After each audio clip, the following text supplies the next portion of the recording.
Bienvenue dans le premier épisode du projet Résonance réalisé entre Philinéa et le Musée d'ethnographie de Genève en 2025, dans le cadre de l'exposition Afrosonica. Ce premier épisode s'intitule « Du bois à l'appel des ancêtres ». 7500 km séparent le Mali d'Haïti. Il y a des siècles pourtant, un arbre a fait ce voyage pour offrir son bois à différents instruments. Moi c'est Thibaut, 21 ans. Je suis suisse, d'origine fribourgeoise, mais très fier d'être genevois. Je vais vous présenter un instrument du nom de rhombe. Taillé dans un arbre appelé le capoquier, le rhombe est un morceau de bois plat qui ne mesure qu'une trentaine de centimètres de long, 10 de large et un demi-centimètre d'épaisseur. Un petit trou est percé dans l'une des extrémités pour y accrocher une ficelle qui peut être faite en fibre végétale, liane ou cheveux. Pour en jouer, il suffit de faire tourner l'objet comme si on voulait le lancer tel un lasso. En effectuant sa rotation, le rhombe produit un son qui peut faire penser à des pales d'hélicoptère. Créé au XXe siècle, sur les terres du Mali dans le capoquier, cet instrument est utilisé dans les rites de chasse ou rites spirituels.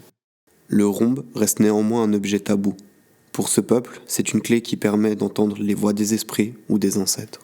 Personnellement, j'ai choisi cet objet car le ronronnement qu'il fait quand il est joué me rappelle les vibrations d'un moteur de grosse cylindrée.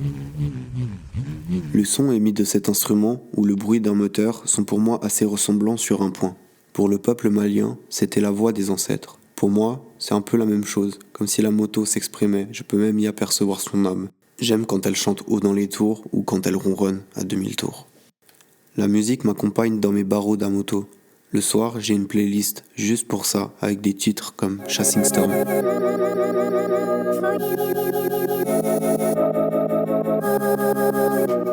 J'ai choisi cette chanson car la mélodie me fait penser au son des rhombes. En balade à moto, je préfère choisir des musiques sans paroles ou dans une langue que je ne comprends pas, car ça me permet d'être concentré à 100% sur les manœuvres à faire.